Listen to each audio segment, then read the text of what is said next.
Welcome to Employment Law This Week. I'm George Whipple. With large parts of the economy shut down and Americans filing for unemployment in record numbers, the COVID-19 pandemic has triggered rapid shifts in the U.S. labor market. Industries like hospitality, retail, and leisure are furloughing employees and reducing headcount, while demand for labor is spiking in businesses deemed essential, like e-commerce, pharmacy, and grocery services. Epstein, Becker, Nathaniel, and Carleton Schaefer are here with some strategies for rebalancing the workforce to meet this challenge. We see employers utilizing three models to link furloughed or underemployed workers with companies that need work. Employers may leverage technology platforms like modern job boards that will link employees in need of work with employers in need of workers.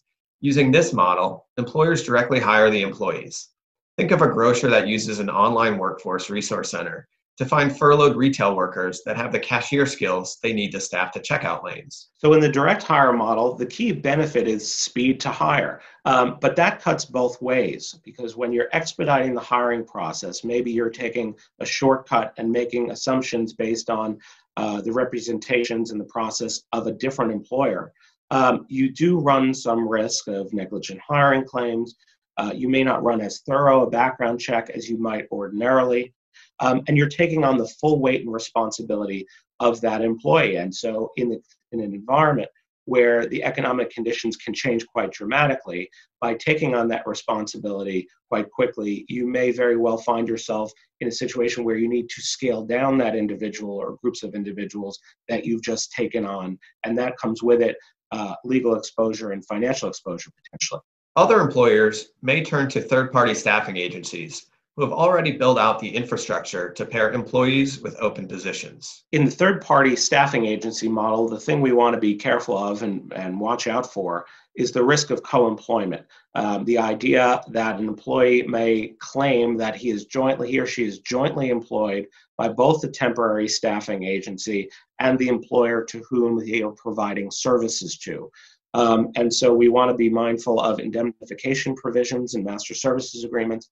We want to be mindful of the length and duration of the arrangement, keeping it to no longer than is necessary. And we want to be mindful of the amount of control that the client has over the temporary employee. And under a final model, an employer who does not have sufficient workforce employees shares those employees with an employer with open staffing needs. The employee sharing model, while the most creative, is also the most complex, and it requires the most planning and financial investment at the outset. And the biggest question in that model is, who bears the responsibility?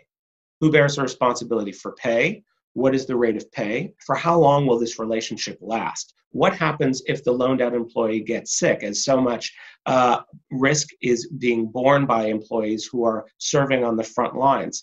And so all of these issues about who bears the ultimate risk and responsibility in the employment relationship and financial obligations attendant thereto need to be fleshed out at the outset. In each of these models, but especially the employee sharing model, employers should think about what will happen if and when these shared employees get sick.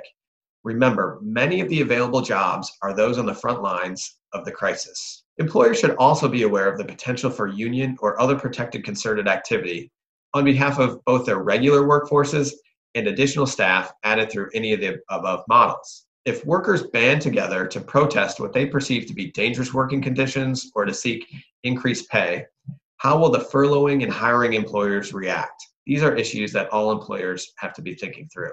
Thanks, Ian and Nathaniel. We hope you're all staying healthy and safe in these unprecedented times. Thanks for watching. We'll see you next time.